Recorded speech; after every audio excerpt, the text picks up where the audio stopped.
6th standard பாலிட்டியில் தேசிய சின்னங்கள் பார்க்க போகிறோம். ஸோ இது வந்து பார்ட் 1 தேசிய சின்னங்கள். இது வந்து சிலபஸ் வைஸ் நம்ம வந்து படிச்சுட்ருக்கோம். ஓகேங்களா?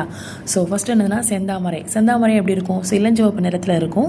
ஸோ இளஞ்சிவப்பு நிறத்தில் கூட ஒரு தாமரை, அது வந்து தனித்தன்மை பார்த்தீங்க அப்படின்னா அதோடைய வடிவமைப்பு ரொம்ப அழகாக இருக்கும் அப்படின்னு சொல்கிறாங்க. ஸோ நெக்ஸ்ட் வந்து பேக்கன் எடுத்துக்கிட்டிங்க அப்படின்னா குறுநில மன்னன். ஸோ இவர் வந்து யார் அப்படின்னா கடையெழு வள்ளல்களில் மதிப்பிற்குரிய ஒருவர் சொல்கிறாங்க. ஸோ நெக்ஸ்ட் வந்து பெருமை வாய்ந்த சங்ககால தமிழகத்தை சேர்ந்தவரும் இவர் தான் அப்படின்னு சொல்கிறாங்க. ஸோ நெக்ஸ்ட் வந்து பாக்ஸில் வந்து கொடுத்துருப்பாங்க. தமிழ்நாட்டில் புதுக்கோட்டை டிஸ்ட்ரிக்டில் விராலிமலையில் மயில் சரணாலயம் இருக்குது. மயில் அப்படிங்கிறது வந்து ஒரு தேசிய பறவை அப்படின்னு சொல்கிறாங்க. ஸோ இது எப்படி வச்சுக்கலாம்? மயில் வந்து விராலினா இது விரிச்சி தோகையை விரிச்சி ஆடுறது புதுசாக இருக்குல்ல. ஸோ புதுக்கோட்டை புதுசாக இருந்தால் நம்ம பார்த்துக்கிட்டே தான் இருப்போம். ஸோ அப்போ புதுசு அப்படின்னு வச்சுக்கோங்க. நீர்வாழ் பாலூட்டி எடுத்துக்கிட்டிங்க அப்படின்னா ஓங்கில் அப்படின்னு சொல்லுவாங்க. ஓகேங்களா? டால்ஃபினை வந்து என்ன சொல்லுவாங்க? ஓங்கில் சொல்லுவாங்க. ஸோ நம்ம நாட்டில் வந்து ஆற்று ஓங்கில் அப்படின்னு சொல்லி இருக்குது. ஓகேங்களா? அதுதான் நம்ம நாட்டில் இருக்கக்கூடியது. ஸோ வவ்வால் மாதிரியே இதுவும் என்ன பண்ணுன்னா மீயொலி வந்து எழுப்பும். ஓகேங்களா? தன்னோட இறைய பிடிக்கிறதுக்காக என்ன பண்ணும்? மீயொலி எழுப்பி அதுக்கப்புறம் அது வந்து இது பண்ணும். ஓகேங்களா? போகும். நெக்ஸ்ட் வந்து பார்வைத்திறன் வந்து என்ன ஆகும்? கம்மியாக இருக்கும்.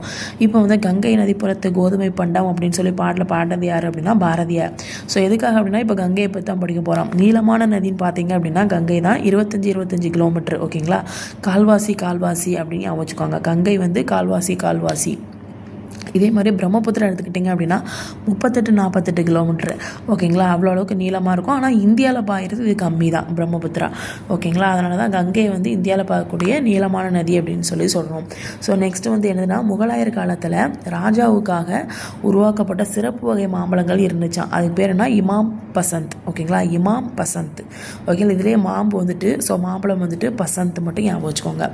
கொல்கத்தாவில் பார்த்தீங்க அப்படின்னா கொல்கத்தாவில் அவுரா பகுதியில் வந்து இந்திய தாவரவியல் பூங்கா வந்து இருக்குது. எங்கே தெரியுமா? கொல்கத்தாவில் அவுரா பகுதியில் இந்திய தாவரவியல் பூங்கா இருக்குது. ஸோ அது வந்து உலக சாதனையை படைத்த ஆலமரமாக சொல்கிறாங்க. ஸோ ஆலமரங்கிறது நம்முடைய தேசிய மரம். அந்த மரத்தை வந்து மூதாய் மரம் அப்படின்னு சொல்லி சொல்கிறாங்க. ரொம்ப பெருசாக இருக்கும். ஸோ சென்னையில் அடையாரில் நெக்ஸ்ட் வந்து தியாசாபிகள் அப்படிங்கிற சொசைட்டியில் ஒரு பெரிய ஆலமரம் இருக்குது. இது எப்படி ஞாபகம் வச்சுக்கலாம்? தியா அப்படிங்கிறது வந்து சூர்யா ஜோதியாவோட பொண்ணு பேர். ஸோ தியா. ஸோ அவங்க வந்து எங்கே இருப்பாங்க? ஒரு பெரிய ஆலமரம் மாதிரி அவங்க ஃபேமிலி இருக்கும். அவங்க எங்கே இருக்காங்கன்னா அடையாரில் வந்து இருக்காங்க அப்படின்னு ஞாபகம் வச்சுக்கோங்க. ஓகேங்களா? ஸோ நெக்ஸ்ட் வந்து என்னென்னா கருநாகம் கிங் கோப்ரா. இது வந்து கூடு கட்டக்கூடியது. வேர்ல்டுலேயே கூடு கட்டி அதிக முட்டை வைத்து இனப்பெருக்கம் செய்யக்கூடிய பாம்பு வந்து இதுதான். சாதாரணமாகவே 18 அடி வளரும். ரொம்ப நஞ்சு கொண்டது. ஸோ அடுத்த பாட்டில் பார்க்கலாம். ஓகே.